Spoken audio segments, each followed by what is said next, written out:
of us know about playlisting, have existing knowledge, great, about playlisting. So that's what we're going to be discussing today. We're going to be discussing the mystery behind playlisting. We're going to be discussing how it's helpful for you. First of all, what it is. So we have amazing representatives from some of the best DSPs in Africa right here. And they're going to be breaking down what playlisting is for you, the artist, and you, the consumer, so that you know exactly how useful it is for you, and not just musicians, content creators across every sphere. I'd like to invite our panelists so that we can proceed.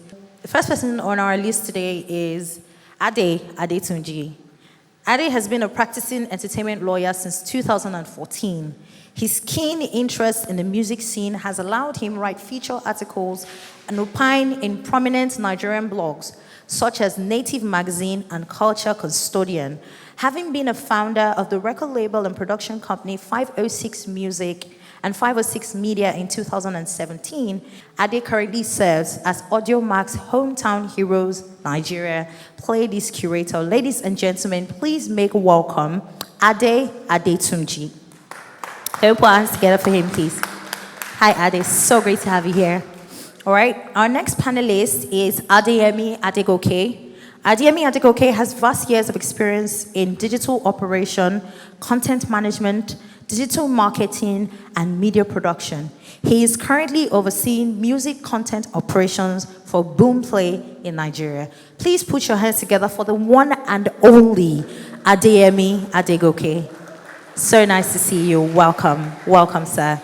Melody Hassan is a new generation media personality whose interests, thoughts about music and women affairs have shut her up as one of the young voices to rule the media.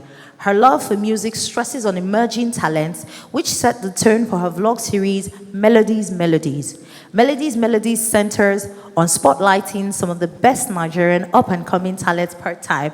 Ladies and gentlemen, the one and only City 105.1 FM's finest, Melody Hassan. Please put your hands together for her. The stunning, the elegant, the beautiful, the enthralling, the life-changing, I could go on and on. Oluwa Peters is a 25-year-old entertainment entrepreneur and media professional based in Lagos, Nigeria.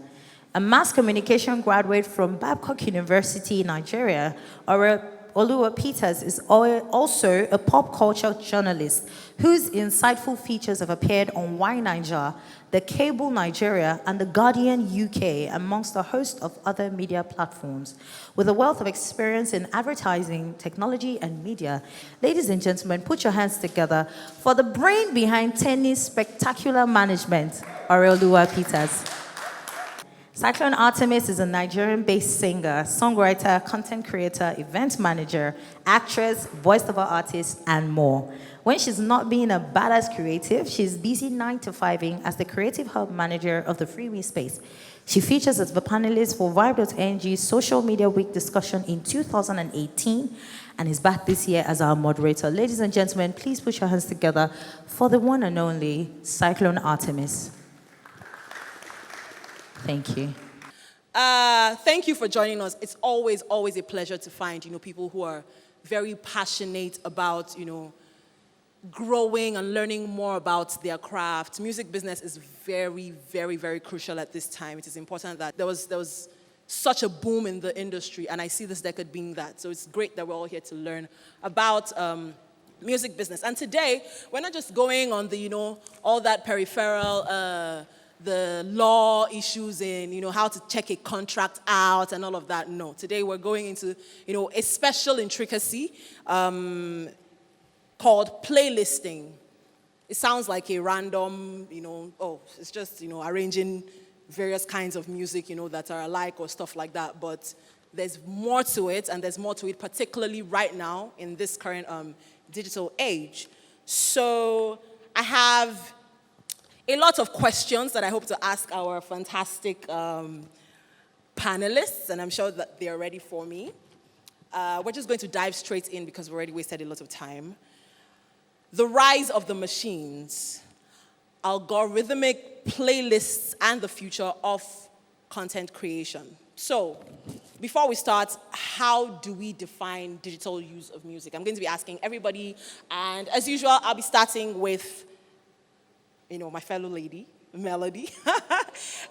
Yes, girl power. So, how do we define digital use of music? What are the various aspects of entertainment technology, from your point of view? Okay, so while you were talking, you already basically talked about playlists and, in your own way, you called it arrangement of music. In very simple words, playlisting is just basically like an aggregated list of music, songs put together, by a curator. It could be by a curator. Sometimes it could be by bot, and the streaming platform. They'll put it on, and you might think, oh, it was created by somebody, or it could just be a music lover. It could be you, it could be me, it could be anybody. Just curating our own playlist and putting it on a streaming platform. Playlisting is just music curated, by curator, by bots, by music lovers. It's just list of songs, basically. Playlisting, simple terms.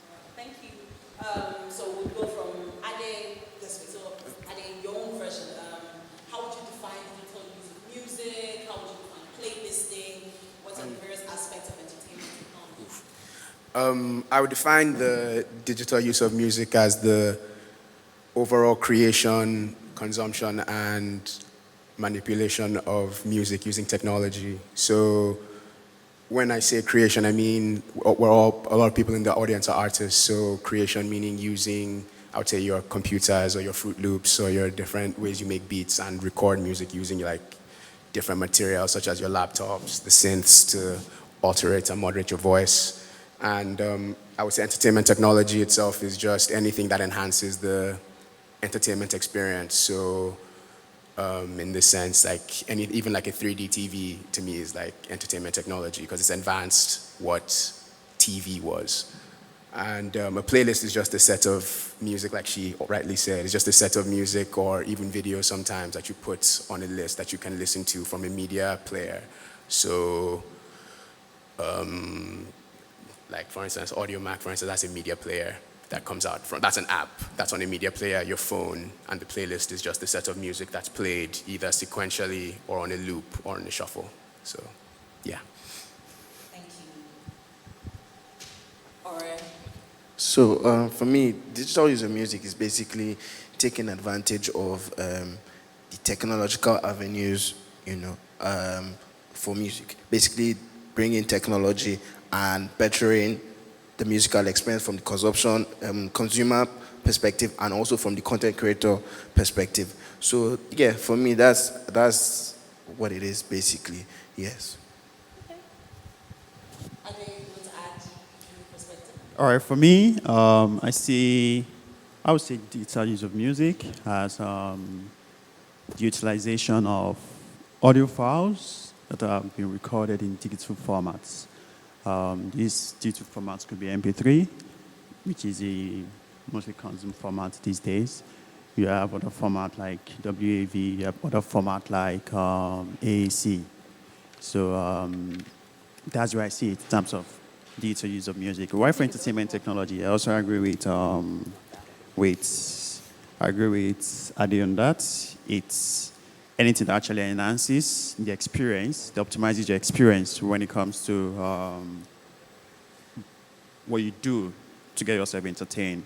Take, for instance, e-games, electronic sport or electronic gaming. If you take a flashback to the olden days, days where we were in primary school or secondary school, when we create these soccer table. We put goalpost at this side, goalpost at this side. There was some sort, and you do cover by right or goalkeeper. But these days, you tend to have all those kind of games on the system. You now have PES, you have FIFA, you have FM Manager.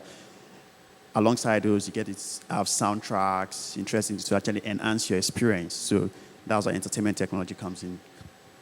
That's just it. Okay, thank you. I think to a great extent we have all of that covered. The very next question is for Ade and Adegoke, and it says, what is the level of awareness of the digital use of music in Nigeria? And I ask you guys this from the perspective that you guys have working numbers. I mean, your Boomplay, your Audio Man, you guys are seeing the back ends and all of that. So what would you say is the level of awareness from your point of view? Ade, please go first.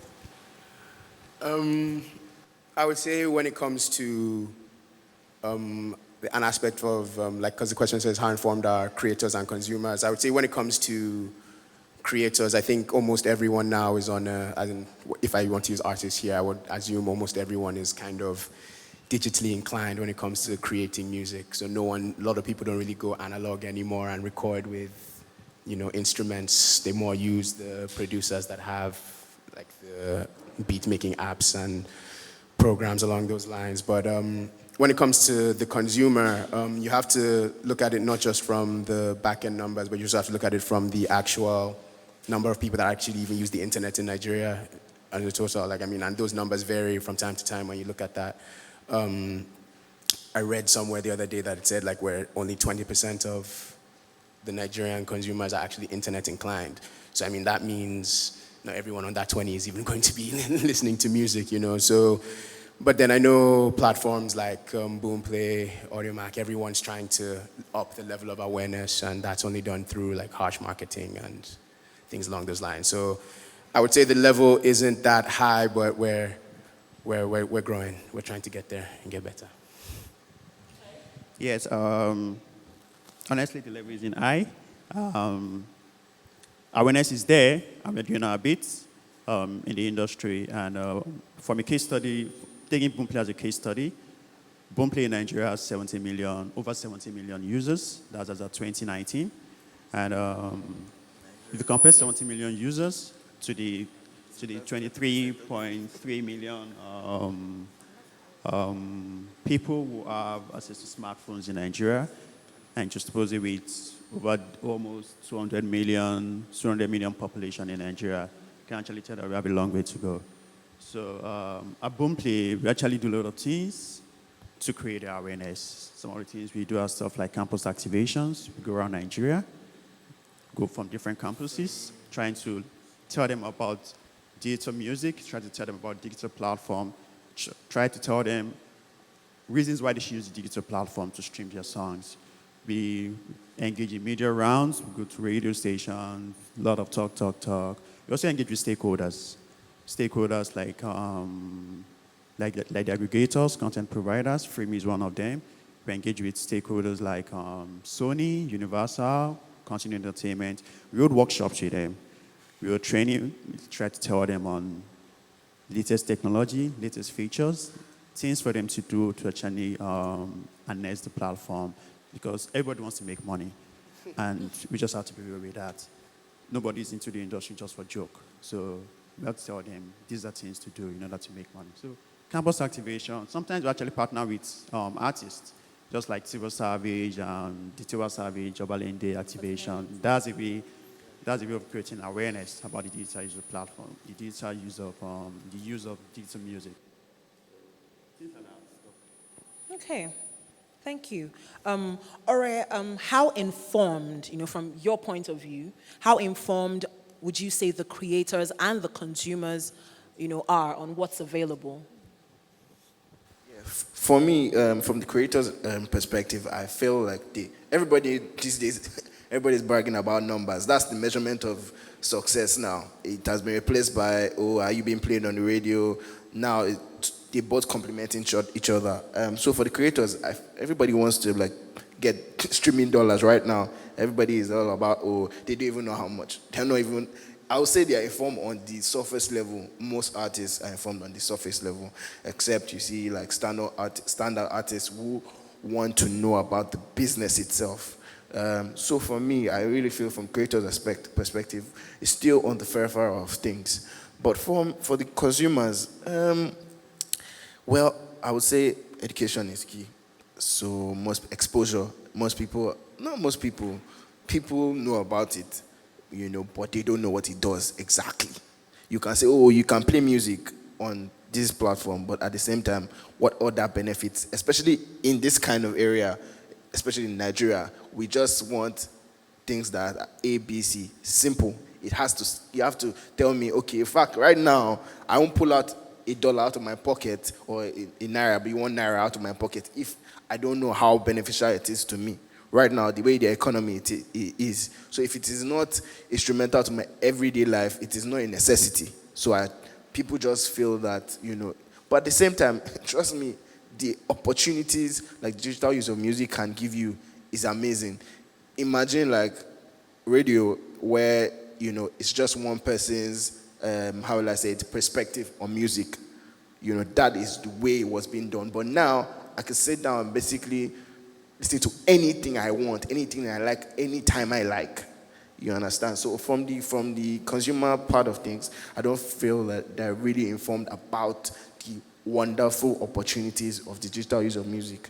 For me, I still feel like a collaborative, should I say a collaborative effort, or one bold move by, in fact, why I feel like companies like Boomplay or, Spinlet, which is Spinlet, were not, how will I say, to me, not, the numbers are there, but I would go on the street, it might not be, it might mention Boomplay, they might have heard of it, but it might not be, they even have it on their phones, but they might not be active, So what I just feel over here is anything that comes from there, we would accept it. So if someone like, let's say Apple Music makes a big, bold move into the market, like I still feel like everybody's just dancing around the fire because nobody wants to gun, companies like Spinlet, came in and, the idea of using recharge cards, and I think if you wanted to buy the music, you could, if you wanted to buy the music, I think you have to use airtime. When they first came, you could, and that was brilliant, but I don't know what happened to technology. But at the same time, for me, I just feel like more education, the consumers need to know more about the opportunities, the possibilities, because they're endless for both the consumer and for the creator. Yes, basically. Okay, I guess that's why discussions like this are important. It seems like we're saying the same thing over and over again, but we have to let people know about these things. Okay, so we're going to move on to the very next question, and this one is for Melanie. So now we have ascertained that, okay, maybe awareness level is low. My necklace is not ready for this event. But why is it so low? And what have we done to educate artists and consumers to exploit this digital use of music? Okay, so when we talk about awareness being low, I think that's a very broad topic. So before we even get to, awareness being low, and before we even get to people not exploiting the availability and it being low generally, it's like, aside from people not even exploiting it, why is it that low? Plenty reasons, like already rightly said, lack of education. Now, some people do not even know about some of these, streaming platforms. He also mentioned that some people have these platforms on their phone, but they do not necessarily use it. So it's like, so when we want to talk about the artist, from the artist angle, and you're saying, so some of these people don't know about, streaming platform and everything. I have conversations sometimes, and you imagine, okay, let's take, for example, a Nigerian artist trying to market his music or her music to a Nigerian, a fan even in Nigeria, and you're talking about Spotify. Like, you're talking about how many artists actually put out their Boomplay music link? When you're promoting your music, if you're an artist, how many of them actually put out do you understand? So it's like education is the fundamental problem when it comes to this thing. And also, when we now say, okay, some people don't know about it, okay, some people know about it, those people who know about the streaming platform, are they willing to pay? That is another angle. Now, those who are willing to pay, can they afford to pay? That is where poverty comes in. So it is like, for AudioMac, that is free now. For people who use iPhone and people who want to pay, how many people who are lovers of music actually get their music from streaming platforms? If you go through the numbers, like he rightly said, he said Boomplay, they have 17 million active users. And the last time I checked, Nigeria is like 190 million, over 190 million. So check the percentage. So when it comes to music lovers and people who use music, it's a very, like the gap is really large when it comes to digital streaming. When we have joseph.com and people can get music for free and just put it on rotation as opposed to paying for music. So also, when it comes to educating the fans, the onus is also on the artist. It is your music. Your music is your art.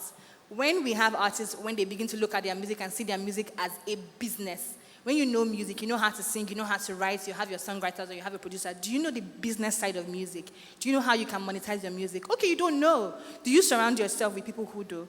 How many artists actually have like a team? Your lawyer, like someone like Orel Loa, do you understand? People who know about the music. Do you have your entertainment lawyer? Do you have people who can teach you how to monetize this thing, or are you just winging it? So it's a lot of questions that need to be answered from the artist angle, from the consumer angle. We need to educate the consumers. The artists also need to educate themselves. So it's like, I'm consuming your music. I don't know how to consume your music, legally. And even you're the artist, you can't even teach me how to. So where do we turn to? Sorry, I was going to add something. I'm not even saying like, oh, you don't even need to know how the numbers come in, or like A plus B, the exact the algorithms. You don't need to know that. Just need to know the basic. For instance, now, oh, I'm an artist. They know me in Nigeria more. Obviously, I'm going to tweet my Boomplay link. Obviously, when I'm doing sponsored ads, I would, the link I put in my buy now or whatever, listen now, is going to be a Boomplay link. I will sponsor that ad to Nigeria. If I know, oh, they are filming me in France, what will I do? I would do Deezer or Spotify. They're basic things that you just have to know. Basic knowledge, like you don't have to know the 1+1 or how they did the app. Just basic things that can help your craft. If you care about your craft, you would go the extra length. One of the most successful artists, who people don't even know, but has been able to stand tall, and most people low-key don't even know, Katy Perry. That's one person that is really cares about, like, everything about her craft is on point, like, is so detailed. And this is just down to education. Not when I was saying it again, it's not how they made the app or how, just simple. If I care about my craft, this is how I'm going to push it. So definitely pursue education in these areas. At least get the most basic knowledge, and so that we can move this industry forward, because I'm getting tired. Okay, so we've noted that our next panel discussions are going to be, around knowing what you need to do when it comes to, the apps and links and countries. Alright, we need to have a meeting. Okay, my next question is for Adegoke. So, we're going to playlisting proper now. What would you say is the impact of playlists and playlisting on digital use of music? How does playlisting impact music right now? I would say playlisting. In terms of impact, I would say playlisting is playing a key role. Over time, you've got to realize that playlisting has been an avenue for discovery of new songs. Songs that you never thought will blow, songs that you never thought will give you numbers. So for us at Boomplay, we have different kind of playlists. We have playlists dedicated to upcoming acts. We have playlists dedicated to A-list acts. Then we have just random playlists, and we have playlists dedicated to moods, emotions, and things like that. We get to study the numbers behind every track in each playlist. And over time, when we realize that a particular playlist, a particular track is picking up, we optimize it, we bring it to the front, and we observe, we study. From that, we start checking what could be the reason behind this. Sometimes it could be conversations in the digital space. You get? And that comes to the part where the artist as well needs to play their own role. Try to push your songs out to your fans, not just lobby, and you're not actually reaching the right targets. let your fans be the one to actually stream your songs. Have your target audience. Know your audience. Know the people who actually appreciate your kind of music. So by the time you have them, go into the Boomplay platform, streaming your songs, your numbers get to rise. And for us at Boomplay, we have no choice than to just support you, because that's our game plan. That's our vision in Boomplay. Support the African music ecosystem, and we'll do everything. So that's just it. Okay. Anybody wants to add to that? The impact of playlisting on digital use of music before we go into the next question? I would say the impact is kind of twofold.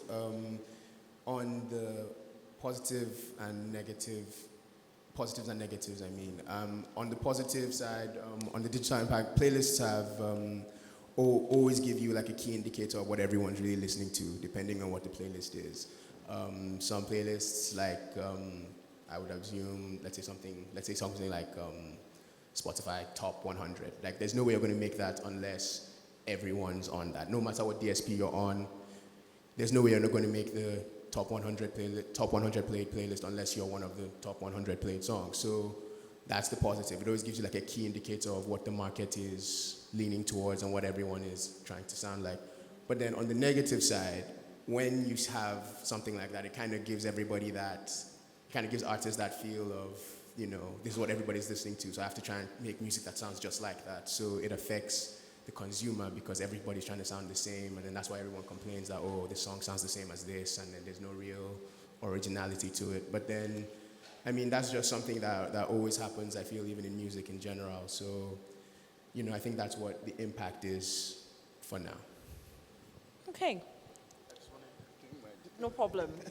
So I just wanted to add the impact, basically, as I said, the digital music charts have now replaced how successful you are as an artist, but at the same time, you know that there are two versions. Somebody still said it yesterday, which I don't really believe in what he was saying, but I understood his perspective. I don't really support it, the whole Fireboy thing.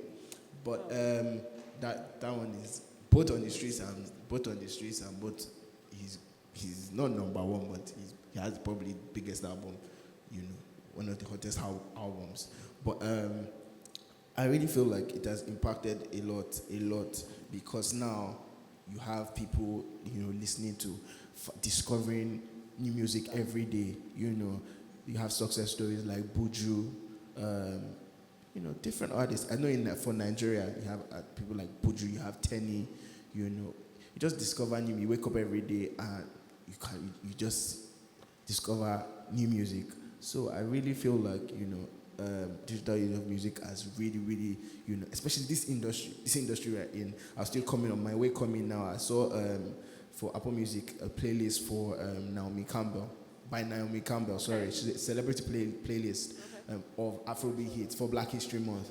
And trust me, that playlist already is going to boost this industry, and the after effects. You will notice the after effects probably in the summer or in December, because everybody wants to come to Nigeria now. The other day I was still saying that Lil Wayne wants to come to Nigeria. Mm-hmm. Trust me, how did they find out? How did they find out about Nigerian music? Through the internet, word of mouth, and through the internet. Now, I want to find out. I heard. The Nigerian music is amazing, is excellent. What do? I go to my music, my DSP, check it. I see Beyonce Afrobeat. I search Afrobeat. I see like 10 playlists and stuff. I click it. Last time, I think yesterday, I wanted to just I do some A&R there about, but I wanted to listen to Latin songs, like Latin love songs, and I searched Latin love songs, and thankfully Apple Music provided that, and I listened, and that already is what the beautiful gift that they are giving us. Though they have some disadvantages which we will talk about later, but yes, it has really impacted music. I mean, people don't really take the opinions of OAPs anymore like that. Shooting shots on the panel. Wow. Chill. No, like that. No, chill, like that.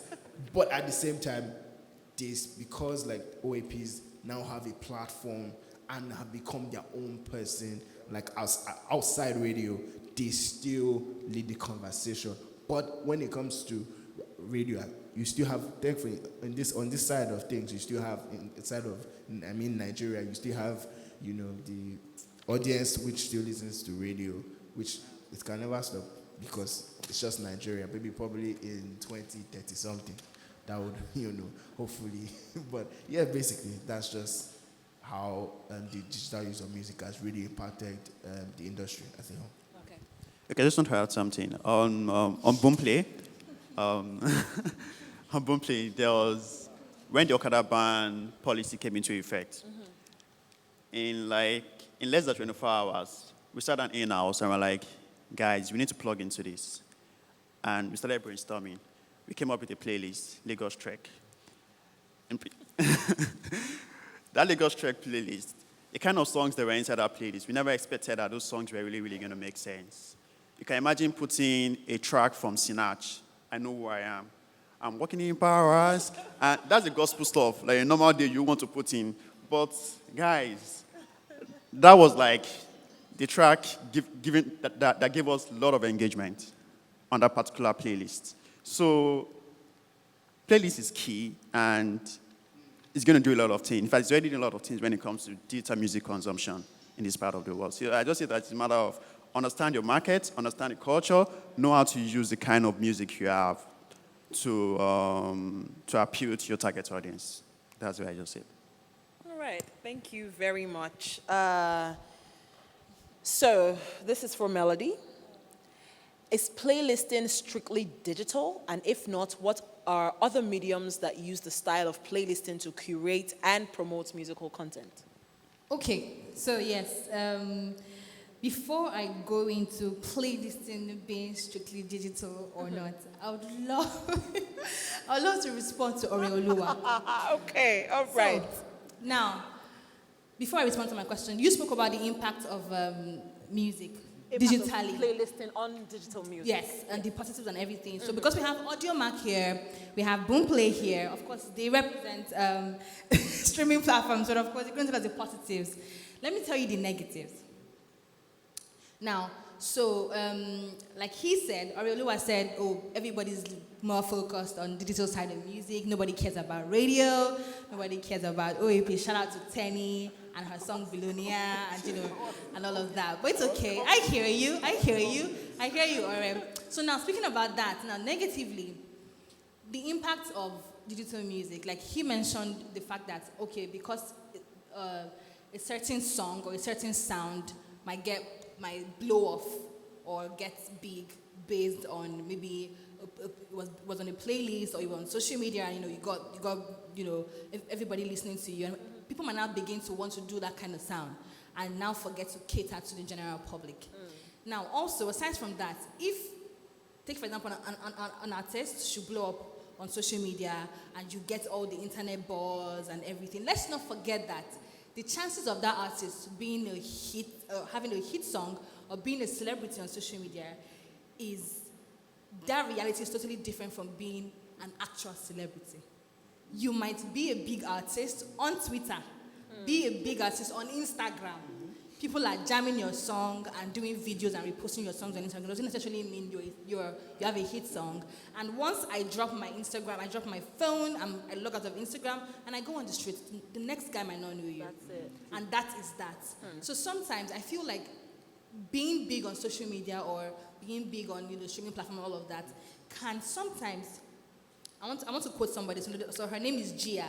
So she's a writer, and she said that sometimes the internet might trick a lot of people into self-delusion. You begin to think you are big. You begin to think you are blown. And, sometimes the promises or the reward of all of that may not necessarily be what you think it is.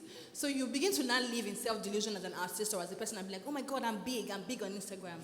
And I know how people really lose their mind and they stop breathing when Instagram stops working for like 2 seconds. They're calling their friends. Is Instagram up? Did you see my story? Did you not see my story? Have I lost my account? It's like so imagine you building your entire career around that. Now let's leave that. Let's leave that angle. And let's talk about this streaming. How much does Apple Music pay per stream? 0.000, is it $93 per stream? Let me even pull that one up. That is per stream. Now let's go to YouTube. Let's do the numbers. So for YouTube, it's 0.00069 per view. For Apple, it's 0.000783 per stream dollar, like $0.000783 per stream. Now, for you to be able to get the dollars, like the bag, do you know how many people need to stream your music? How do you get those fans? It's not from the streets. How do you reach the streets? It's not from radio. So why are you living in self-delusion and allowing Ore to bobo you? I'm just here to moderate the panel. Oh. Why are you letting Ore give you the elitist angle of music? I allowed you to talk. Oh. I want a streaming platform. Let me talk. Because you were talking about radio. Do you understand? The day Olamide dropped his EP, the latest EP, I was following the conversation. That EP, 999. Yeah, am I correct? 99. Yes, 999. That EP, in how many hours was number one on Boomplay Music? Oga Boomplay, are you not here? Why? Because it is Olamide. It is Olamide. That album, that EP was number one on Boomplay already. Chike, who is an emerging artist, dropped another album, Boo of the Boolless, which is one of my favorite albums right now. I really love it. It's amazing. Thank you. Do you know how long it took that? It took him hours. Do you understand? And because people kept talking about it on social media, you know, people kept saying, oh my God, oh my God, oh my God. You know, and that started translating to people going to check out the EP. You cannot compare the kind of numbers that Olamide will do on social media to him if he decides to drop one song tomorrow. The promotion way he go do it. Because he doesn't have that fans. Olamide built his fans, you know, from the streets, from radio, from TV, from word of mouth, from going, you know, door to door, talking to OAP, doing the leg walk. But it is fine if you want to listen to Ore and stay on the internet so that when Instagram hang, you say you go hang. So please, if you're an artist and you're here, do not delude yourself into thinking you don't need traditional media and be waiting for 0.008783 per stream. So imagine you have just 5 fans. How much is that? You're on a long term. So let's move on. You need to grow what I'm just trying to say, you need to grow your fans. Do not negate one side of, you know, media and say you want to focus. In my opinion, for you to get those numbers on streaming platforms, you need to, you're in Nigeria, you're catering to your Nigerian fan. That's something that we tend to forget. You can't use Katy Perry's, you know, the way she, because you mentioned you're comparing Katy Perry, you're doing music in Ajegule, but it's okay. I hear you, it's fine, it's okay. And alright, you can respond when I'm done, but please, you know, like I said before about, you know, putting out your streaming Boomplay because you're in Nigeria, you need to be able to cater to your fans based on where you make your music. You can't be replicating every formula. It won't work. You need to know what is applicable in your location in Nigeria, what they want in Ajegule, what they want in Mushin. If you like, be giving us LA style. One more. Please let me go back to my question. So you asked me if playlisting is strictly digital. To answer that, the truth is we've been playlisting for the longest, but we do not necessarily call it playlisting. So before we had streaming platforms, we used to buy CDs in traffic, and it's a DJ mix, and people would, like, they've curated like 10, 11 songs, and you buy like, you know, 150, 200 naira, and you use that. That is also a playlist. Back in the day, you know, we had like 316, that was it's called from Alaba. All of those things are, you know, playlisting. But now it has evolved into digital space. So playlisting has not always been digital, it evolved into digital space. So aside from that, we also have radio. Playlisting on radio, that is also, you know, playlisting. So it has evolved now into digital space, but we've always been in the business of playlisting. Even you and I, when you buy an empty CD and you put your type of songs on it and you give it to your friend and say, oh, jam this. That's a playlist. You created a playlist and give it to the next person. But it was on CD, it was on a Laba. So yes, digital, there's always been there. Thank you. Shout out to Ariel. All right. So this is for Ade. Besides, apart from playlisting, what other tech innovations can music users and professionals leverage to enhance content? For that, I would say, I would say just use your basic tools of really social media and just find ways to really connect with your audience. The main tools I see, like when you look at an artist like Tenny, like when she uses her Twitter or her YouTube, like she's always creating videos, different skits that are allowing her connect better with her audience. And and music users always have to find ways, different innovative ways besides the music, to find ways to connect with their people and their fan base. Because nowadays, when you enter the music industry, you realize it's more than the music. People want to find somebody that they can, I keep using the word connect, but they want to find people that they can actually connect and feel as if they're part of their journey and a part of their story. So I believe that social media and aggressive advertising and marketing will always be key in order to enhance your content. All right. So, is playlisting as a method a new innovation, or has it evolved into the digital space? Like she said earlier, I would say radio has always been, when it came to music, radio was always the number one. Anything you see on radio really, like it actually originated with like the format top 40 charts. I mean, that's actually a playlist when you think about it. Anything that has just a list of music to play, and if it's your CD that you burnt, that's always a playlist. So it's not always just been the digital service providers. It's always been even those traditional ways that we didn't know. Even on TV, when MTV used to do the top 20 list, that's a playlist. The top 20 most, what was it called? Top 20. Countdown, sorry. That's a playlist. So it's always, like, I wouldn't say playlisting hasn't always been digital, it's just been evolved into that digital streaming service space. All right, you want to add something? Yeah. All right. Just like you said, playlisting is not new. And there's a lot to be done in the space of playlisting. Boomplay, for instance, in 2019, we had users creating over 1.2 million playlists. And when we sat down and we looked at that, 1.2 million playlists, comparing it with 17 million playlists in Nigeria, that's like less than 10%. And we have the users there, we have the artists there. They need to do more. They need to create more playlists. That's an avenue for the users to enjoy the songs. That's an avenue for brands. That's an avenue for artists to actually get their content out there to their fans. So playlists is an avenue. It's a very way for artists to actually connect with their fans. You get artist-focused playlists. You just compile a list of songs that you've created, back to the days, you arrange it, probably to the recent one, let your fans enjoy it. It's a way of connecting with them. They will comment, they will engage you. So that's it. All right. So, would you guys say, or let me not say would you guys say, is playlisting the future of digital music content? All right, I'd like to start with you on that. For me, playlisting is, I said, it's a very important tool in pushing the music. And for me, it's a form of expression, a form of communication. Show me your playlist and I can tell you who you are, basically. Because if I see Frank Ocean, I see people like Billie Eilish, I see Lord, I know that you're a millennial, you're a deep guy. If I see Streets, if I see Olamide, if I see, you can just be enjoying, but I know, okay, this person likes Streets more, and person they enjoy life. But basically, I see it as it's already here. Probably it will just evolve. It would evolve.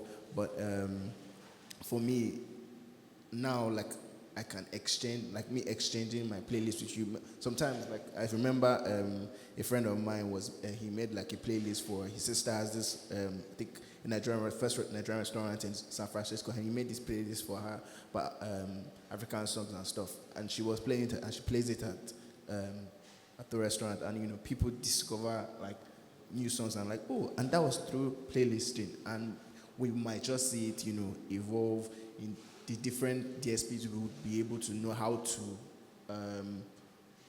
to capitalize on it. If they see how impactful it has been, they would know how to, because basically it's just helping the creators to get the music faster to the people who need it, basically. And also, like now, for instance, I forgot to mention it, but when you see your songs among, like, you see Olamide, and you one small artist, you just see your song there, you're like, that already gives confidence to the artist, and also gives confidence, and also for the consumer sees it in that line as like, this guy will be good, and he may be actually terrible. You might just have gotten there one kind, talk to one playlist curator, and just, because trust me, that's an actual business. That's an actual business. You have playlists that have, like, especially on Spotify, people actually pay to get on playlists. Like, it's up to at least $1,000. So that is trust me, that's another business on its own. Imagine playlist is already creating jobs. Now tell me how it cannot be in the future of the digital use of music. It has to, because it will become, just because I like this kind of music, this type of music, or I like this, this kind of tracks, I can make money from it. It's going to be in the future, definitely, because it was in the past, it's in the present, and definitely it would get bigger.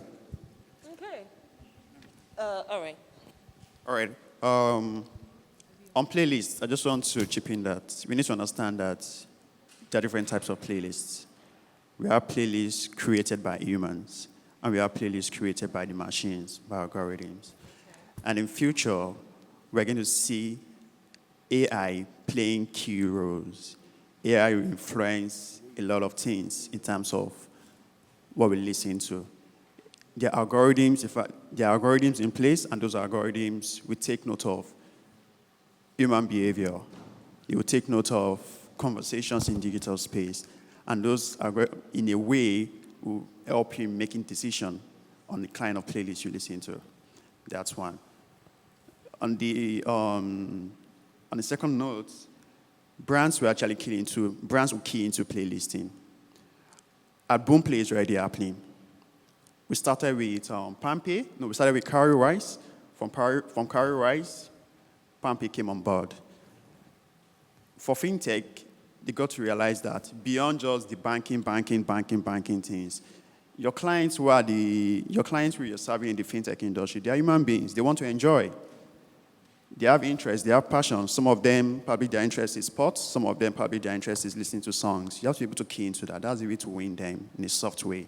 So it's not just going to be about pay this, pay that, pay this. Look, sometimes it can be painful when you see that money is going out of your pocket. In order to get that money out of your pocket, you have to do something to actually at least soften the mind so that that money can come out. And you want them to use your app. You want them to use your platform. Playlist is the way.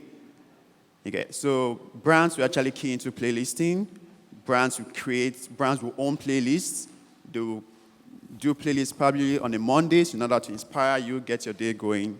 That's the future. Okay. Okay, thank you. I'd like to know if we're following, if we're gaining stuff. Are we? I can't hear you guys. Are we? All right, thank you very much. So, this is for Adegoke.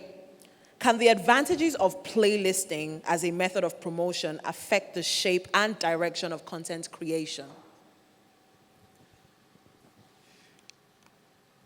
Yes, it will. The creators know the kind of content their audience are listening to. For an investor, by the time you see your numbers and you realize that people are listening to this kind of content from this playlist, you want to churn out more content in that direction.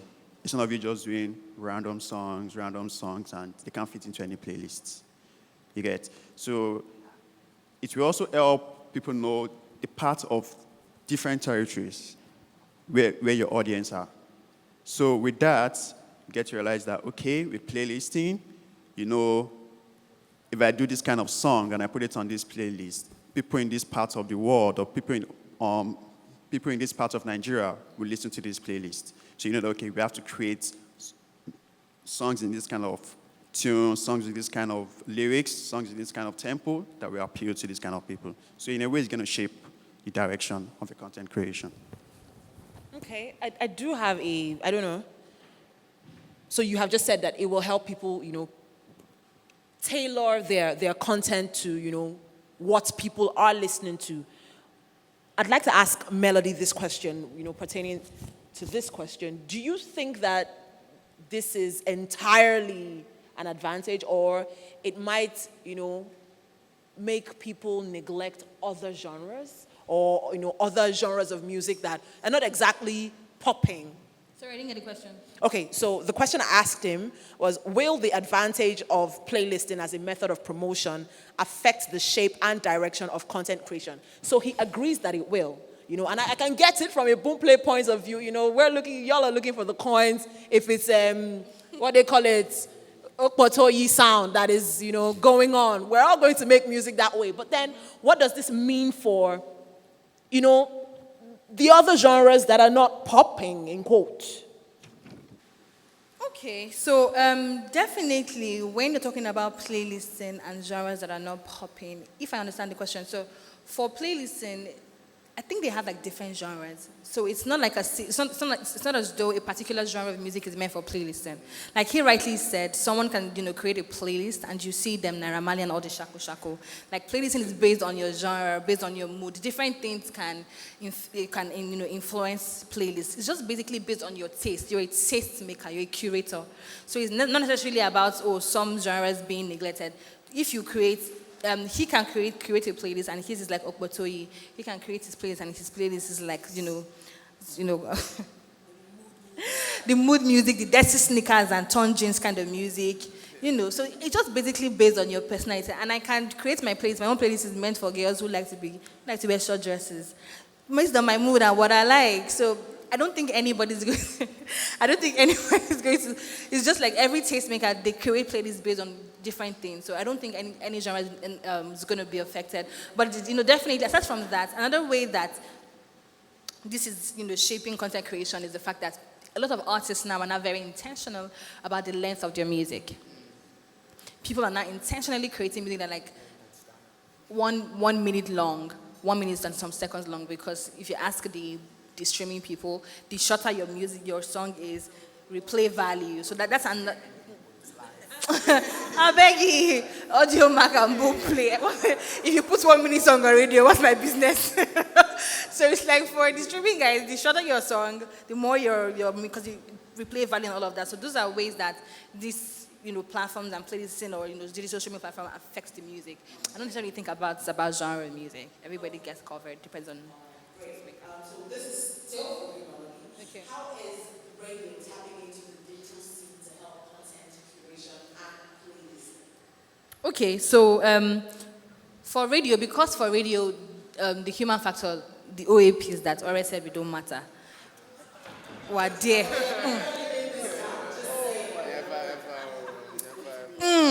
So don't explain. Your time has passed. Shifts. So I of course I go on Audio Mac, I go on Boomplay, I go on Apple Music, I check out playlists. I'm on radio. So definitely if I hear a song that I feel like, my listeners are going to love this song. Now, let me tell you how, so for radio, everything is based on demographic. There is a back end to radio too. We get MPS. So at the end of the month, I know the people listening to me.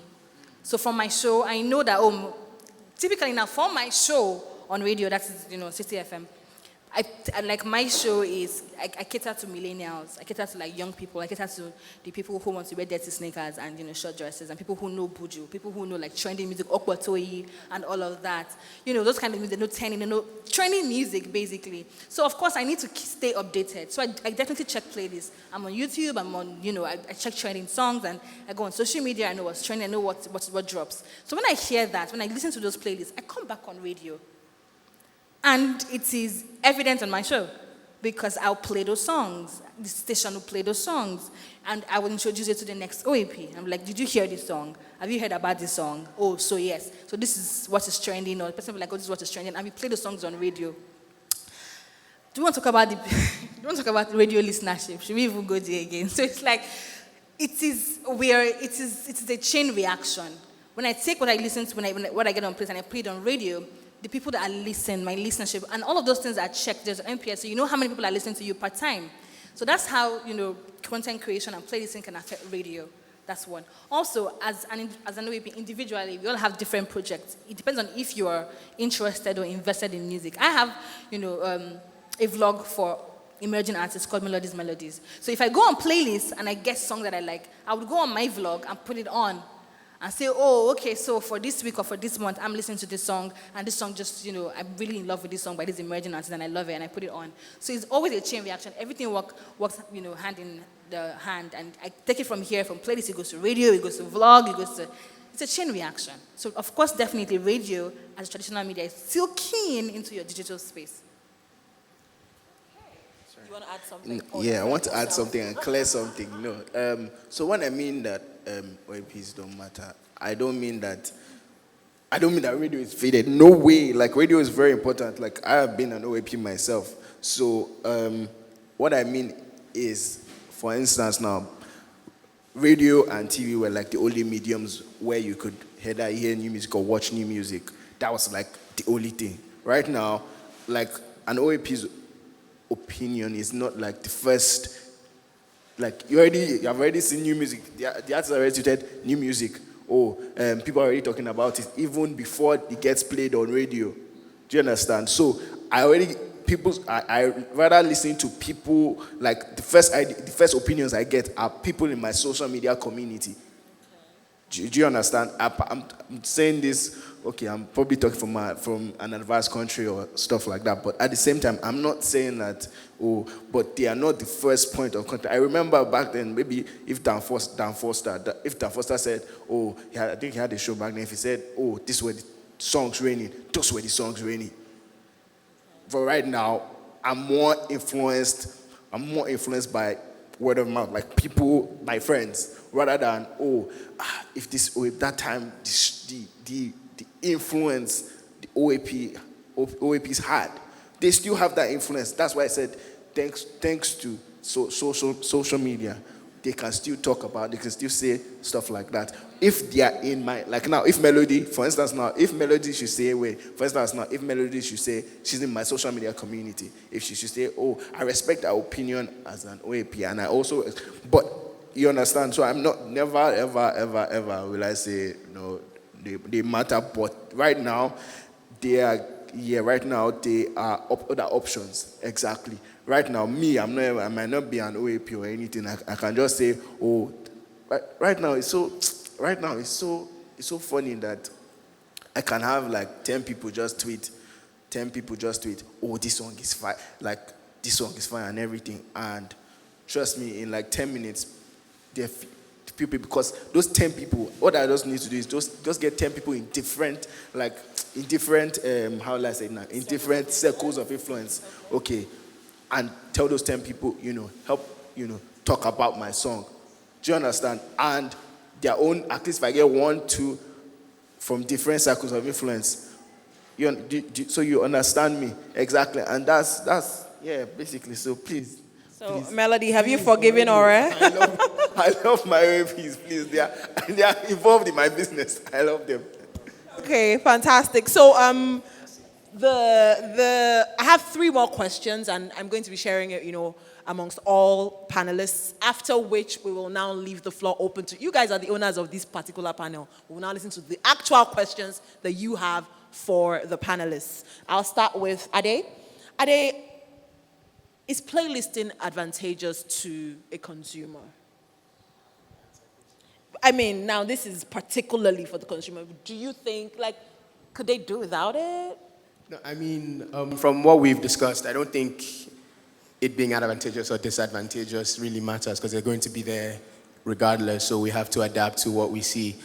But at the same time, I think playlists, like I said, so depending on the playlist, it gives an indicator of what is popping and what is raining and what people tend to be listening to. So I wouldn't say that it's not advantageous, but then I would say at the same time it has its advantages as well, because there are a myriad of playlists you could create. It's not just limited to just like I've been harping on the top 40s, but like there are different playlists, like the soothing playlists or the best Latin American playlist, or even some curated playlists like Julia Denuga has a playlist. So, I mean, there are people that just have opinion-based playlists that are, it's allowing you to tap into different genres of music that you might have never even known or discovered just based on the fact that the playlist exists. So I would say that's the main advantage, or what makes it advantageous to a degree. Cool. So would you like to add anything? For me, I might need to add something, but it's somewhat of an opposite because you said it's playlisting advantageous to a consumer. Yes, but on the opposite, on the flip side, for content creators, it also affects consumers because, for instance, now albums will not have replay value anymore like that, because now you have the option to, if I don't like once, by the time I play like 2 tracks in and I don't like it, I'm off. That time, if P-Square released an album, like you value, like because you will play that tape, maybe that's the only CD that you can buy.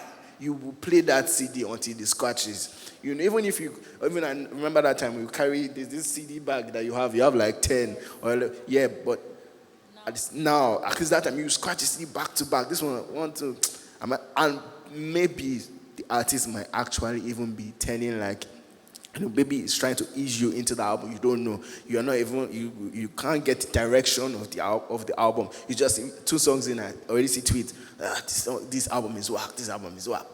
Funny enough, thankfully to artists like David and Wizkid, we all have loamy soil where the music can grow on.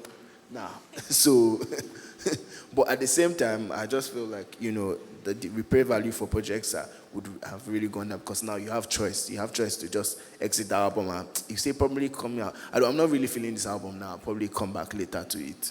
It gives you that option, which other forms of listening to music before wasn't able to provide. That time, if you're on radio, if they play that song from morning to night, you just have to listen to it because there's not last you will change channel. Maybe this channel is all about a different type of music, but that was playlisting, but you didn't really have so much control. Now you have control, you have access, and you also have like technology and different perspectives on music. So yeah. I want to say something. So, still on this playlisting and the advantages, I think one major disadvantage of playlisting, in my opinion, as a consumer now, is the fact that if you're a music lover and you want to have like broad knowledge of music, you want to really know music, you want to have options. If you constantly use different people's playlists, you go on Apple Music, you take his playlist, you go on, you just check out people's playlists. If someone wants to create a playlist now and he wants to pick songs from albums, he definitely might just pick 1 out of that album or 2 from that album. So it won't give you that broad knowledge. So now your knowledge is like limited to some other person's taste. Let's not forget that a playlist is by a curator and it's based on what the person is feeling or what the person thinks you might feel. So it is never from your perspective, from other person's perspective. So it might make you lazy as a music consumer. You don't go the extra mile to find your own music, to have your own knowledge. You're just informed by other people's knowledge. That's the point, the laziness I can. And another disadvantage, just an example of what she's saying. For instance, like I was checking out bonus essentials on Apple Music, and I'm like, these are not bonus essentials. I know, like people, if you are if you're in Nigeria, you know that those are not bonus essentials. It's basically the perspective of some other person. Exactly, and that was like by Apple Music itself. So you would just be like, and another person might be misinformed. Definitely like, this Naomi Campbell playlist now. I know probably from the look of that playlist, I know like it was some, at least I saw low-key tracks like SDC and and that was fine. So, but basically, if maybe there are some tracks, and the thing as I was saying, me paying playlist curators to put my music, if I actually work, I've misinformed another person. Yeah. So basically, yeah, that's mine. Touch what Morris spoke about in terms of you having the wrong tracks in particular playlist. You made mention of monetization track. At the back end, there are a lot of issues that need to be tackled. And these issues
person with the mic. First, I will start with implementation of government policies. It's one thing for the government to create policy, it's another for the government to implement policies, especially in the area of data protection and intellectual property protection. For us, the TSP, the streaming business, we feel starting to realize that free laws are just churning out numbers, and the artists are not making money from it. But the free bloggers are making money off it. So the government is implement those policies, not just create, implement the policies. Let them know that you can't just bring up the artists. Government should work with law. Government should partner with DSPs, work with them, get to understand the challenges in the industry. These are technical guys, these are professionals in the industry. Government is coming, step in hand, work alongside them. And I try to see lack of investments. Lack of investments, it requires skills and personnel. What is happening in Nigeria right now? There's a lot of skills are running out of time. That's because you say you can't. So you get to have guys like the data engineers, you get to have guys like the machine learning engineers. You say you're well appreciated outside here. Coming to see that and we have a platform like Google, you have a platform like everyone and these guys. So when the investors are ready to actually showing down funds, they tend to suffer. And keep quiet. So that has all needs to be taken care of. Let investors come in. Investors are ready to take risk. Business is about risk. But it's just about the matter of time. It needs to be the fruit. Okay. So the basic problems impeding Africa's growth in the industry, that's it. We are hungry. It's like we're broke. We don't have money, if we're being very honest. So the fact that we have a lot of poor people in Africa, we don't have resources. Internet is expensive in Nigeria. Data is expensive. I want to stream my favorite artist album. I need data to do that. I need lack of information. Some people don't even know that they have like streaming platforms. Do you understand? Okay, people that now know I don't have money to stream any song, so please, I'll just go and download this from joseph.com, which is not the right thing to do. Do you understand? So if you really love your fans, if you really love your artists, you would want to feed them, which is ensure that you're doing it the legal way. But the truth is, I've not eaten. I'm sorry. I've not eaten since morning. I tell him to stream music. Bruh, are we joking here? So if we need to fix the poverty problem, if we had more jobs, we had more money in circulation, and of course if I have money, wouldn't I be streaming music? Exactly. So, I do now. I'm just talking generally, for other, like the larger population. I can afford to, but how many people can afford to? Yeah, of course, sure. How many people can afford to? So the basic problem is poverty that needs to be fixed. Imagine, I sometimes see artists talk about, oh, please go and, you'll see maybe some artists will just tweet and say, my album does drop. And somebody say, please, I'm hungry. The person will quote the tweet and say, I'm hungry. The person will say, please send me recharge card. And sometimes these things can be very annoying, but when I'm like, why are you doing that? I think about it like, what if this person really does? Really hungry. So poverty is a major problem. And, lack of knowledge, like we also said, and data being expensive, internet being expensive, and all of that, lack of access to all of these things. These are problems that we need to fix before we even get to stream music. If we can fix all of those problems, which we know, when are we going to fix the problem? Are we ever going to fix the problem? So that's like the larger conversation. It's like, are we ever going to get to that point where some essential things are not hard to get? Do you understand? People have eaten. Okay, 10 years a new album. Okay, I'm well fed. I can listen to Ore when he's tweeting about Tenny. When I'm in my house, I'm not eating. And I check Twitter and say, I'll be like, I don't understand. Do you understand? It's like, feed me first. Ore, sorry, I keep mentioning it because she dragged me after. Okay. Basically, they mentioned everything. People need to eat. But at the same time, I just feel that a little success. Look at Netflix. A little success. It might not be everywhere in Nigeria, but at the same time, people are starting to listen, but at the same time, because I don't really still know, some people don't know how to use the platform. So I think it's more about the how, because I can say, oh, this is a music streaming site, or this is a music player. You feel listening to everything, but how? How is he going to? How can you make it simple for me to understand? Oh, how I'm going to take advantage of this? I see people use this data. This thing about being hungry. People still buy data now. People still buy data and used to download the song illegally. Do you understand? And look at this. I'm downloading. I'm filling up my memory space. I'm downloading. Why not just have a music streaming app where I can have all these songs and not even think about my size? I can play music anytime I want. I can own the songs by buying them. I know, like, even right now, it's still about structures. It's still about structures because, my girlfriend wanted to pay for Apple Music. She started looking for cards that could work. That's already creating a problem. Do you understand? Yeah, that's already creating a problem for me, But thanks to platforms that's why a platform like YouTube is, is needed, because, okay, it's free. But at the same time, even still, some people don't know how to even use YouTube. They just go there, one song and play the, my friend, he works out and all of that. He was like, oh, guy, you can do this. You playlist all your videos. You do all this. People don't know all these things. Do you understand? People don't know all these things. So education, lack of it, inadequate. I'll say it's inadequate because I don't think it's lack of, because people might know about these things, but they just don't know how to use them. And structures, the government needs to help build it, not help per se, allow. Because now you see, one day they just wake up one day and say, oh, they banned DSPs in Nigeria. I swear it can happen.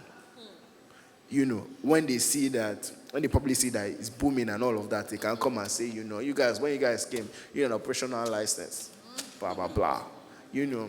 Africans now, they do. No, trust me, the thing is, we kind of kill ourselves, because because of greed. But for me, I just feel that, structures need to be built.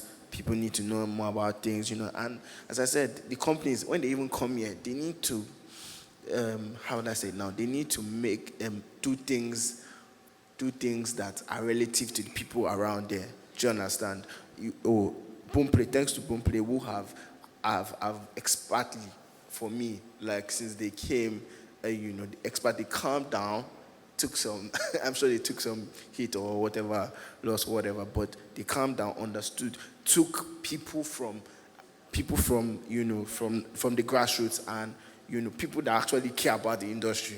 I'm not saying people just want to make money out of the industry, but people that actually care about the industry, put them together, and now they're doing fantastically well for me, because I've seen streaming platforms come, in fact now, that's the new bobo now in Silicon Valley, because of African music, Afrobeat and all of that. Oh, I want to create a streaming music platform. They give you $5 million and you come and blow it, and new streaming platforms that are doing that right now. You see their billboards anywhere. But yeah, and they don't really have real numbers because they are not doing the groundwork, especially because these companies come here and they either just look for a company that has been doing something and they just buy them off.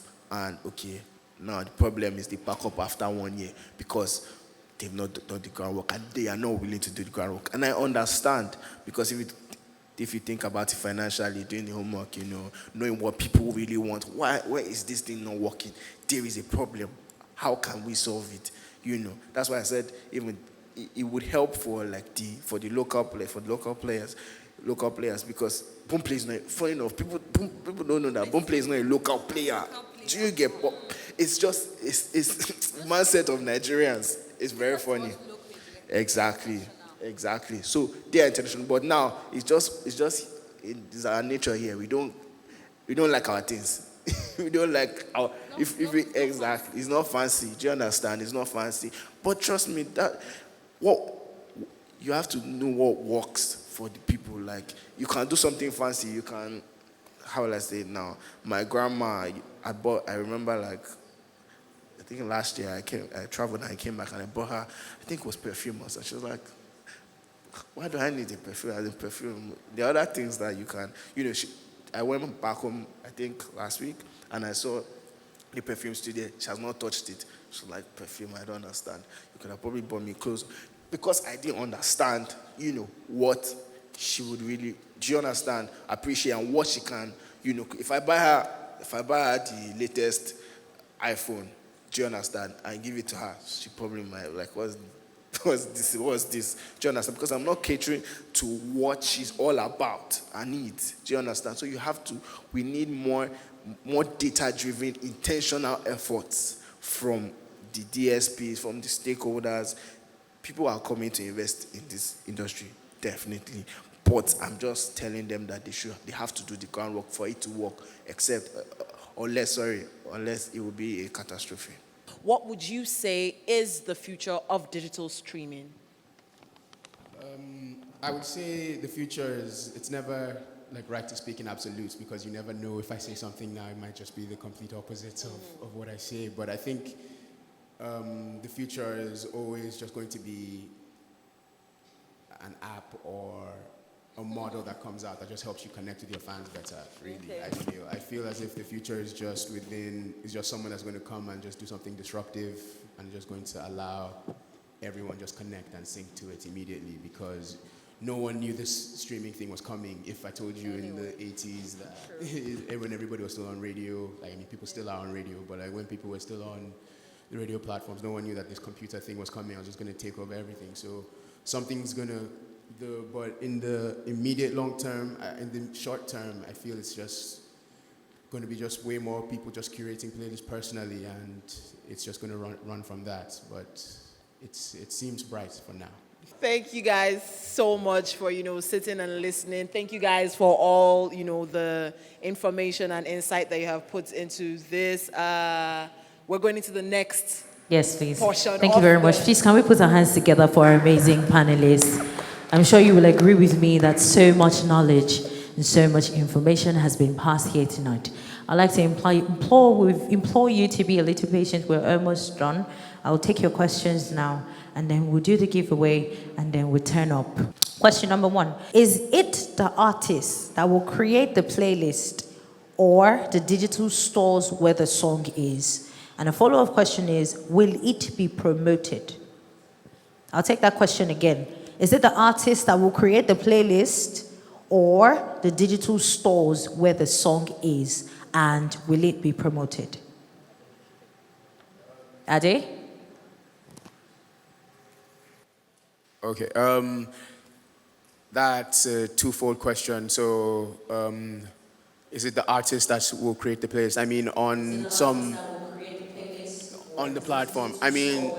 Yeah. So there are artist-curated playlists, and then there are also curated playlists from the platforms themselves. So on Audiomack, for instance, Burna Boy has a playlist that's separate from him, and obviously because Burna Boy has a large following and large numbers, there will be support on that. But then there are also platform-created playlists. Like I run a playlist that's on the platform called Hometown Heroes. That is an Audiomack.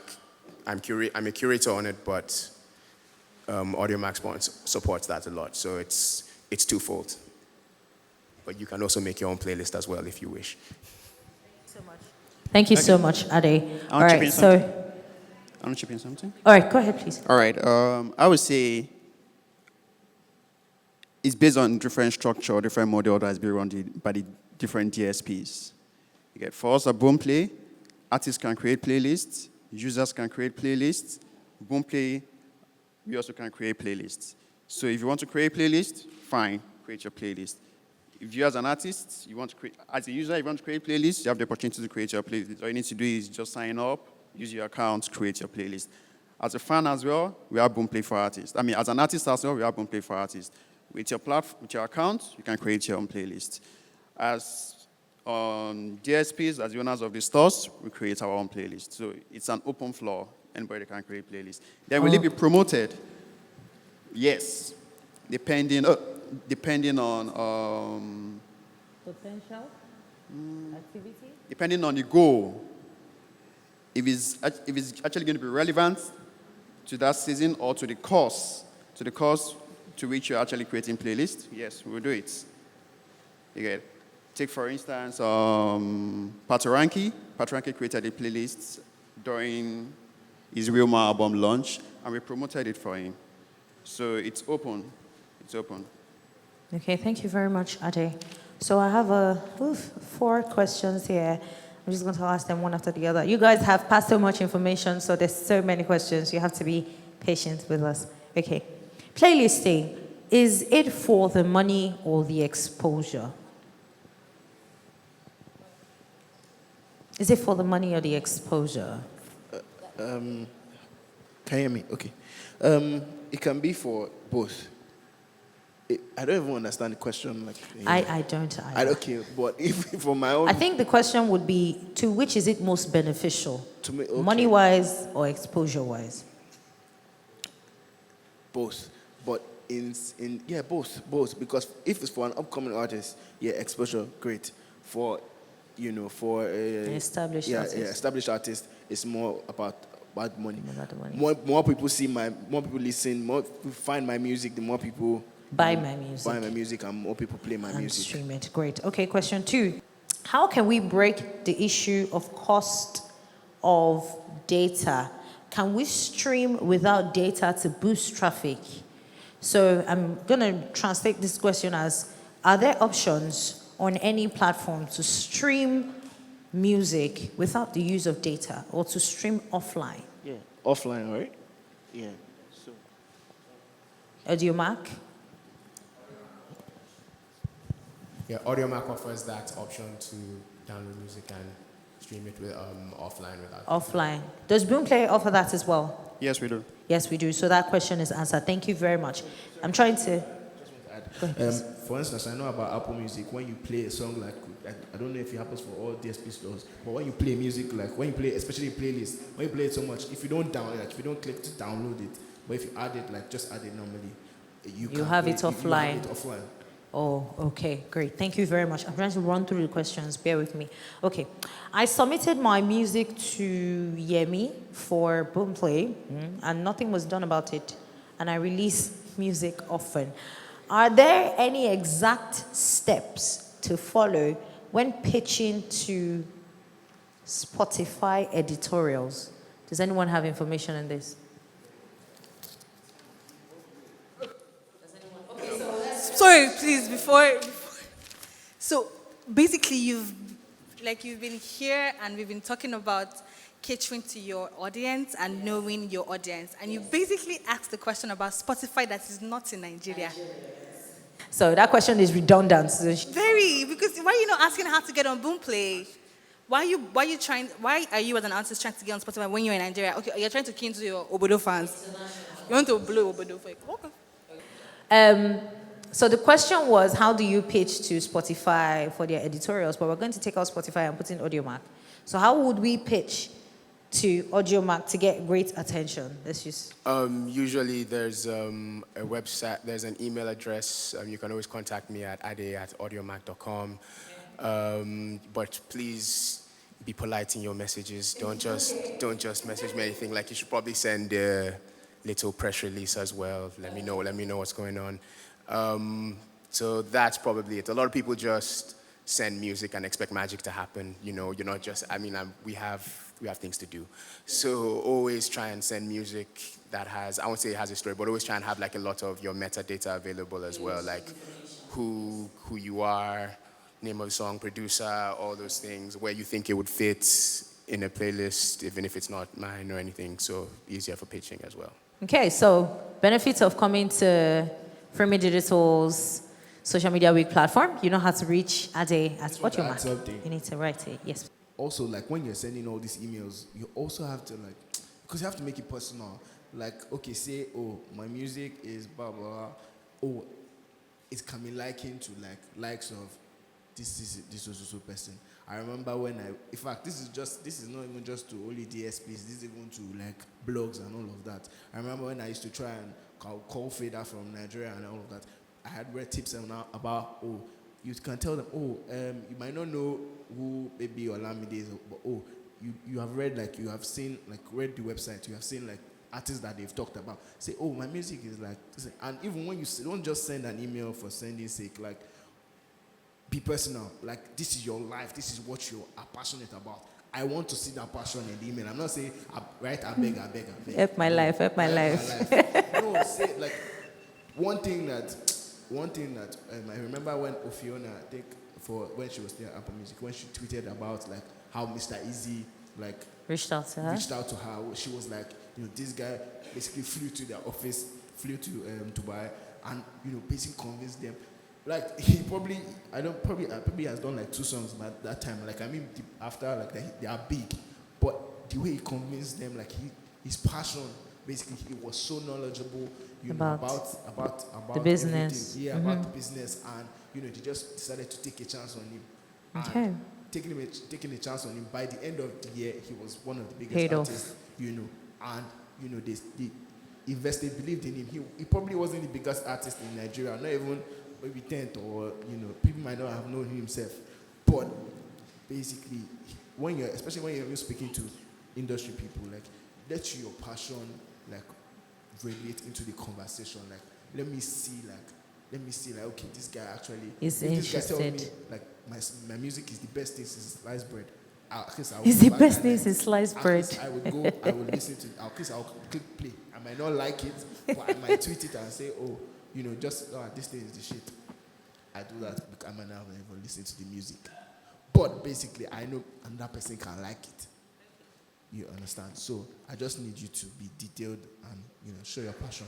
Okay. All right, just let me check Sorry, this out. I'm going to have to ask you, panelists. I know that you have so much to say, but I plead with you to please keep your answers short and sweet so that we can move, please. Thank Okay. you. Sorry, just to quickly add to what was said about making your emails personal. I mean, if you're emailing an Audio Mac person, for instance, there's no point sending me a Boomplay link. I can't help you. Like, so, I mean, always try and, with all your information, always try and be as concise as can be, and also know what you're sending and how you're sending it as well.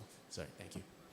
Yeah, and also to what Ade just said, as an upcoming artist, you approach Boomplay, please push my song, and I ask you, what have you done? I check your social media platform, there's nothing like Boomplay for that particular track, and you want Boomplay to push your song for you to millions of users. Oh, no, it's a win-win. That's it.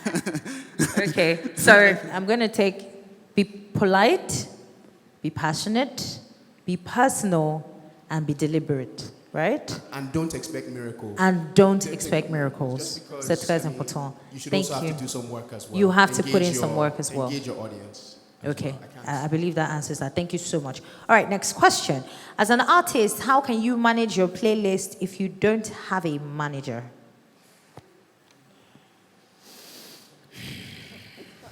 Okay, so I like how everyone just went, okay. So who's going to help us? Ade? I don't think it should be difficult as an artist. As an artist, you're an individual now. And you should be the one creating your playlist. Yes, you don't have your manager. So creating your playlist, I don't think should be difficult. Okay, that answers that. So it's fairly easy, right? Yeah. Shouldn't be a problem. Okay. I'm going to read it the way it's here. This one goes directly to melody. That's what was written here. So It's bad. Tell me. Come on. I'm just going to read it. When artists pay money for their song to be played on the radio, can he get paid like social media does? I don't understand that. Can they get paid? The question is, and I'm reading this directly, when an artist pays money for his song to be played on the radio, can he get paid like social media does? Paid or played? Let's talk about royalties. Paid, played. Oh. Can he get paid? Okay. Paid so to you're play? Asking, okay, so basically, the person is asking that if your song is on radio, do you get paid for it?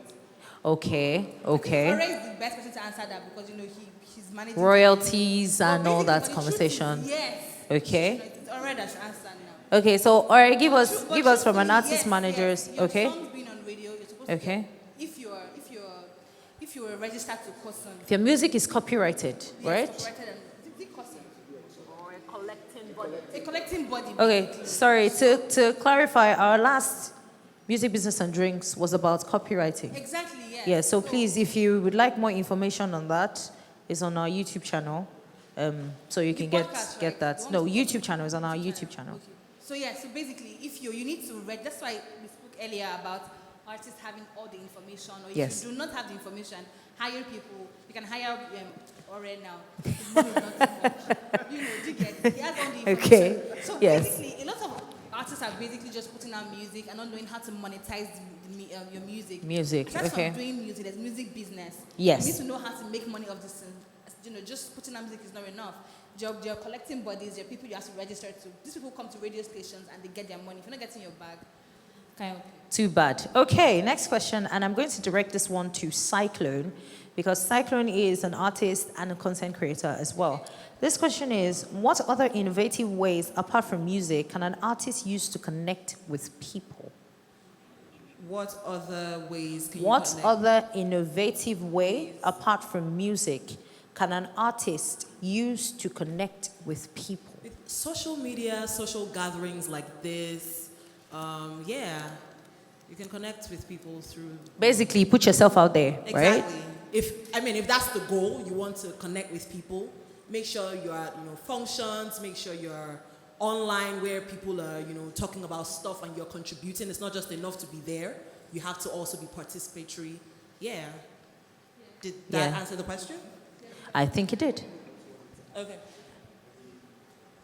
When it comes to things like that, I feel artists also need to realize that besides, like I said it earlier, like the music industry a lot of the time is more than the music. So when you look at an artist like Lil Nas X, for instance, when he's on social media, half of his tweets are more about him just trolling other people. Or when you look at someone like Naira Marley, for instance, a lot of his tweets are just him just joking around on Yes. Twitter or doing Yes, they are. he's talking about fashion. So you also have to find what's unique about yourself as well that helps you connect. What kind of to your information you put audience. out Yes, there about exactly. yourself? So I mean, it's not just. I mean, put yourself out there as well because Yeah. you're for your fans, but you should also find the way you're also feeding Putting them outside yourself. of the music, putting yourself out there in Okay. ways that you enjoy. Thank as you well. so much. Like very quickly. Yes, Basically, please. all he's saying is have a personality outside your music. Okay. Have a personality outside. I know some artists that I do not connect to their music at all. Okay. Not because they are bad artists or they don't know how to sing, but I just don't. Yeah. The major reason a lot of people fell in love with Cardi B was her Personality. personality. Yes. People love how she made them laugh, how she's really relatable and all of that. Tenny was Yes. from her social media, Instagram videos. So you need to have a Yes. personality and use it to push your music. Music is never enough. Perfect segue for my next question. As an independent artist trying to maximize marketing, what type of content are best as promotional tools? Right now, most people, the thing is, this kind of thing evolves, like it changes with periods. Like, skates, different things. See, anything. You have to, yes, personality based. You have to, another thing, you have to know your fans. What do your fans like? What do they want? When they listen to my music, what did they listen to? What did they hear? What did he hear? Like, what's the message? Like, how am I in this person's daily life? Basically, that's like what I feel like. Just be creative. Think. You have to. I feel like artists don't really, in fact, artist teams generally don't really do a lot of thinking. Think, plan, and execute. Okay, perfect. Yeah. Think, plan, and execute. That's absolutely amazing. Okay, this one is for Senor Boomplay. Ade, how does an independent artist list on Boomplay's top playlist? Because only made artists are always on Boomplay's top playlist. Follow-up question. Can consumers of Boomplay also create, we've already answered the second question, users can create playlists and grow it. So first question, Ade, how do independent artists list on Boomplay's top playlist? Because only made artists are always on Boomplay's top playlist. There are different playlists on Boomplay, and there are playlists that are automatically created. Human beings don't tamper with it. So all those top charts, top Nigeria, top 100, top weekly, human beings don't tamper with it. It's all based on listening patterns, listening numbers. You get? However, there are few playlists dedicated to different categories of people, just like I said earlier on. There are playlists for the upcoming guys. There are playlists for the A-list guys. There are playlists for new releases. You get? If you're an upcoming guy, what is expected of you is when you see your song in the upcoming playlist, amplify that playlist. What do you mean by amplify that playlist? Share the link, share that playlist with your audience. Let them listen to it. The process of listening to it, you get to grow numbers. Yes. As your numbers grow, automatically, somehow someone is going to get to the automatically created playlist. And before you know, you start seeing yourself on top song for this Top week, playlist, top daily playlist. You start finding yourself. But by the time you want to get on the top playlist, it's not magic now. the A guys have been there, and they will always control. You are just trying to get into their own space. Okay. So you have to walk. So put in the work. Put in the work. It can be done. Put in the work. Great. Thank you so much. This one is from Melody. How will radio adapt to the use of AI in playlisting as the future evolves to the use of technology in music discovery? That's a very good question, actually. Okay? Here, but Maybe just... we already talked about how radio is tapping into the digital space and all of that. But this person basically talked about how, radio is using technology to create their music. Right now, there's some stations in Lagos that the OAPs don't touch their playlists. I'm not going to mention the radio station, but people, if you know, if you do your homework, you know. It's not me that will tell you. But there's some radio stations, what they say Melody said. There's some radio stations that the OAPs don't have power at all. When I mean at all, I mean zero over the playlist. So if you pay any OAP, you're just too bad. If you key so much into payola, that's your business, because you're just giving money. You might not hear your song. That's why you start tweeting at the OAP. You collect my money.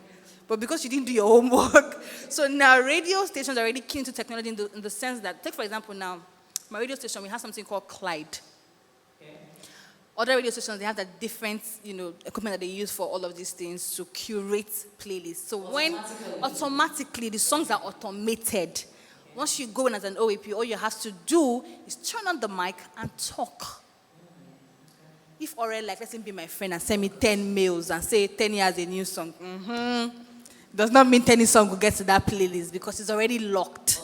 So it's called automated playlist. It's already automated in some radio stations already in Nigeria, in Lagos. That's how it works. And obviously, because we're growing, everybody might just key into that in the next few years, and everybody using like automated playlist, and it is locked, and nobody can influence the playlist. Okay, fair enough. Thank you very much, Melody. This one is for Cyclone. Can an artist become a star without furthering their education to a higher level?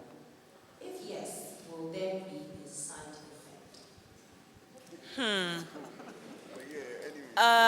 Well, please. I mean, education is great. Education is great. Let's not downplay it. The truth is, you can even see the difference between an educated artist and an artist who, except for those who have teams that work on their stuff, you can see the input of educated artists. So education will always be key. However, it is not necessarily the factor, So hey, I have a bachelor's degree. I've blown in Jesus' name. But I don't know if you get what I'm saying. It's not necessarily, but education is key. The other part of the question, I towards the end. Is there a side effect if the person is not educated? I will not say there's a side effect. I will not call it a side effect. It's likely to show, especially if you're hands-on, with decision making and all of that, which I don't think somebody who prefers their music to education should be completely. But I would not necessarily say side effects. Okay. All right. You want to say something? Yes. If you cannot afford university, go to YouTube University. It's actually a thing. Trust me, YouTube is everything you want to learn in this world right now. is on YouTube or if I Google, basically you just need to also know how to search for these things. I understand that because trust me, nobody taught me how to do anything I'm doing today. Like, no, chill. I'm not, no. I mean, like, in terms of, I would get like experiences. Oh, thankfully, even I just did a training. I recently just did a training. Chill. I'm not self-made, but basically, I just finished a training now, and even still, like, they would still refer me back to going online to check for these things to get educated more. Like, so I still feel if people are denying you their own experience, like, go to YouTube, check Google. I know you might not even know what to check, but just start. Trust me, it's just all about starting. So. All right, this is quite a long one. I'm going to read it. As a neo-soul, R&B, jazz artist, my songs have a lengthy nature as it is necessary to bring out the mood and evoke emotions in the music. Okay. Is it necessary or advisable to change geographical location so as to build my audience, since Nigeria isn't a huge fan of such? Okay, I'll say, success story is someone like Santi. Fine, like he had a small community of people that supported him and all of that, but his music was not doing so, it was not popular or mainstream over here. But there are people, trust me, like Santi, I think was on either Apple Music or, I don't know if it's Apple Music or Spotify. He had 10 million plays last year, as he was on par with some top artists in this country. Is he in the top 10? Is he in the top 10 popular mainstream acts? No, but it is not an insult to him. Rather, it is a feather in his cap, because he from Nigeria, and just trust me, the hotel community. Imagine they are even making use of technology than any other boarding community. They've used technology to get to where they are. They are young kids who have seen how technology can shape the future, and they're keen into that. So trust me, you can be in Benin, somewhere in one village with your laptop, and you can reach the world right now. And that is what we're saying, what streaming has done. Because now you can be discovered anyhow, anywhere, and you can reach anybody. Trust me, there are a lot of people. I'm trying to think now. I know there are a lot of people who, they're in Nigeria and they're cashing out. A good example of that, and I approach this from a user's angle, is Good Girl LA. Good Girl LA recently said that her music is doing numbers in Jamaica. Ketchup, the musician, sells out shows in the Caribbean. It's like and when we got he to lives in voting for, Lagos. I think Mauritius. I'm like, how? Like How last did they hear it in I Mauritius? remember, I'm trying to remember the Asian country right now. And the girl was like, oh, these tennis songs, music Yes, is big we can over sign. here. I'm like, I think, I'm trying to remember, not Malaysia, one of those countries. I'm like, how? The guy was like, I'm ready to pay anything. So I'm like, how? How is that happening? So it's not about, but that's why I'm saying, understand your audience. You have to find out these things. You have to find out, okay, where is my audience? And thankfully, you have the DSPs that have provided that. Or the max. It's not a tool that is in front of you, but you can check it. That's like another advantage. You can access it. So definitely, know your audience. Know where your audience is from. That was small things like sponsored ads, using sponsored ads to reach these guys. I'm not saying just everybody's doing sponsored ads, but they don't even know what they are using it for. They don't know what is their goal, what is their objective. When you're trying to push a song or market a song, what is your goal? What's your objective? Is it, I want this song to bring in money? Obviously, that's like the end goal. That's the end goal. But what exactly? I want it to get. I want to get this amount of plays. I need exposure on this song so that my next song would be bigger. Bigger. So I'm ready to put in all my money in getting that exposure. Yes. So you have to have marketing. That's why I'm saying there's basic principles that apply to every industry. Okay. Basic, whether oil and gas or where music, and still in this industry we don't understand that yet. that we feel like it's different. can Yes, wing there's some it. things that are different, but they are basic principles. One of the major things I learned at the Godwin Tom training program is they are basic business principles, basic principles of life self that apply in every industry, and you just have to know how to apply it in your own way. Okay. So what will work for A will not work for B. Sorry about that. Thank you so much, Ore. Much appreciated. This is a very interesting question. I'm going to direct it to Ade. Is there a place for children's music on Audio Mac or Boomplay apart from Baby Shark? What else is there? Ade. I think at the end of the day, all music is welcome, and all music will always have its space if it's catchy, if it's good, Okay. if it has a beat that everybody enjoys, if it has a catchy hook. There'll always be a space for that, no Okay. matter what happens. Baby Shark, no one knew that was coming, and look how Big it impressive got. that got. So I think people just focus on the content in and of itself, and if it's good, of course, there'll always be a place for that kind of music. Okay, so we're waiting for the next Baby Shark. Ade, is there currently a playlist for children's music, and what are the possibilities in the future of children music, child content on playlisting services? I know that there is always the restriction of them being children and not being able to access the device and the apps directly. But is there a possibility that there will be a version, a child-friendly version of streaming apps for children? Because if we're being honest, young children are becoming very, very technologically advanced. My 2-year-old nephew can access YouTube and open Baby Shark by herself. So, are there possibilities? Are they current realities? Or are they currently present? And are there possibilities? Quickly. Okay, to please. start with, at the moment, Boomplay does not create playlists dedicated to kids. Okay. However, we have content for kids on the platform. And with those content for kids, we've observed that we have users who create playlists from those content for kids. Yes, user-generated playlists are on the platform dedicated to kids. So if you go to the search menu on the platform, search with keywords related to kids, you will see different playlists. In addition to that, we make attempts to actually optimize collections or albums that contain kids-related tracks and stuff like that. So, but we'll look into that because we actually understand that, yes, There's an audience for that. there's an audience There's for an that. audience.